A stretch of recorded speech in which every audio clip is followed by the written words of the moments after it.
Welcome back. Thank you for tuning in again. And we want to continue from our last session where we discussed atmosphere and the fact that there are several different kind of atmospheres and that everything rushes to fill an atmosphere that hasn't already been filled. It's interesting that Jesus said when he was talking about casting out demons, he explained to his followers, it's better not to cast out a demon from a person and let them go away without having that place in their spirit filled.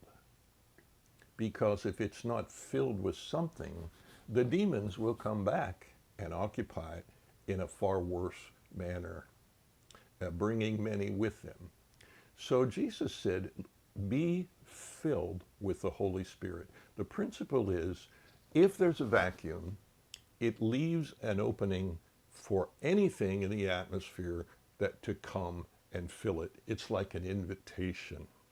So the question then is, what is in your spirit? What is it that occupies that place within you that fills it to overflowing so that nothing else can come and fill it? I want to tell you a story. One of the things I have always desired was to be a minister of peace, to actually minister peace to those who are around me or who come in contact with me. My wife Eunice and I have always valued the presence of peace in our home, and I just say that so many times when people come to visit us, they'll say, there's such peace here. What is the reason for this wonderful peace in your home? And I just have to say, we cultivate it, we cherish it, we seek to discern things that will disturb the peace of our lives, of our spirits, and in our home, or in fact anywhere that we may be. You know, when people come around you and they talk to you, they discern what's in you. And the thing is, it's not what you say, it's who you are that people receive.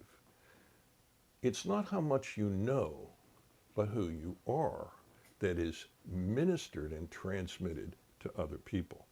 So I want to tell you a story about an experience I had a few years ago. I was invited by a family to travel to China.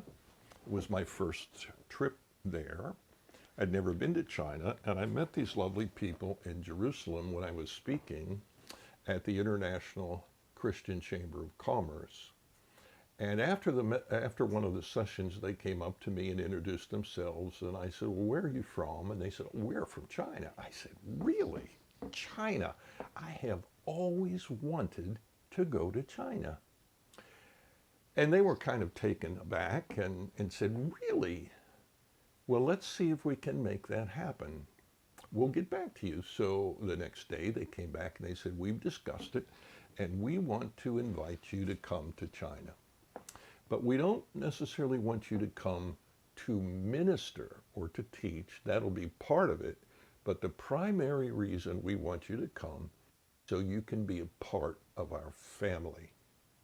Now, I have to say that when I travel in ministry, the most important thing to me is not standing on a platform or speaking to a group of people, whether it be 10 or thousands, but the important thing is getting to know the host who invited me, getting to know the leadership, getting to know the people, because they, in essence, have prepared a platform for me to come and speak. I'm there by their invitation, but even more important, I want to know them. I want to build relationships, because truly everything comes to us through relationships. So at the time, I was really praying, Lord, I want to be a minister of your peace. I have such a longing and a hunger for peace in my spirit. I've always had that, but at this point in my life, I was really searching for a deeper understanding of peace. So I happened to be reading a book about St. Francis and his life and how he was a minister of God's peace everywhere he went. He had such a beautiful rest and a peace in his spirit. There was no struggle. There was no conflict. He was at peace. And so I'm reading this book. I'm on the airplane, and I prayed, literally prayed this prayer: Lord, as I go to China, help me to minister peace to those I'm with. So I arrived there and was greeted at the airport. Wonderful hospitality extended to me. I stayed in the family's home, and then the next day when we discussed our itinerary, they said to me, well, we have not scheduled any ministry.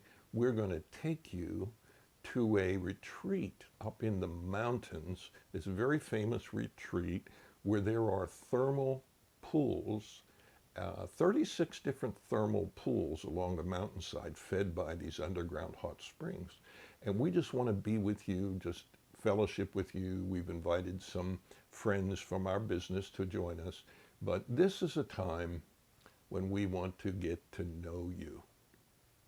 And so we left the city where we were staying, Guangzhou, and we traveled out of the city and up into the mountains, and I was just absolutely awed at the beautiful scenery and the beautiful mountains and the terrain of the surrounding areas. And as we drove up into the mountains, of course, the vegetation got heavier and thicker, the trees and the mountainous terrain. And then we pulled off the mountain, going up towards this awesome hotel, 5-star hotel actually. And we got unpacked, and they said, meet us down at the pool, go change, put your bathing suit on, and meet us at the pool. So I did that. We all got settled in, and then we met by the swimming pool, and then off we went over the hillside, down the lanes and the pathways to all of these different pools of hot water. And it was amazing. I mean, there was one pool that had eucalyptus in it, another pool with wine, one with coffee, one with milk. I remember getting into that pool of hot mineral spring water with milk in it. And when I got out of that pool, my skin was like baby skin, soft, and just an amazing therapeutic time. Well, we had a wonderful time those few days up in the mountains, and one of the things that was a joy was that the whole family was there, and their youngest son got permission to leave his school to come with us, ask his professor, his teacher, to allow him to be excused. So when we got back into the city the next day, he went to school. And his professor said, well, I understand that you have been with a teacher from the United States. What did you learn? And I was absolutely overwhelmed by his answer to the professor. Without hesitating, he said, we learned about peace. I never mentioned the word peace. I never taught about peace. We never discussed peace. But I had prayed before I arrived that I would be a minister of God's peace, that when people drank of my spirit, they would sense the peace of God. Amazing revelation to me, not only that God answers prayer, but people really do drink of your spirit.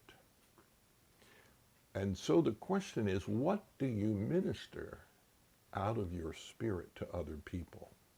What are you ministering out of your spirit in this time and in this season of great turmoil in our country and in our nation? What is it that is coming from you not transmitted by your spirit to another human being that ministers to them?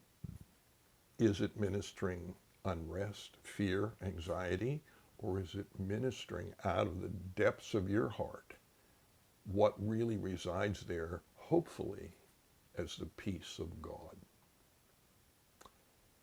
So I asked the Lord on the way back in the airplane. I got on the plane and I said, Lord, I really want to know more about your peace now that I've experienced it in a whole new dimension and that I'm ministering that peace out of my life into others. That's my lifelong prayer, Lord. I want you to teach me more about peace. Holy Spirit, reveal to me the secrets of the peace of God. Show me, instruct me in those truths.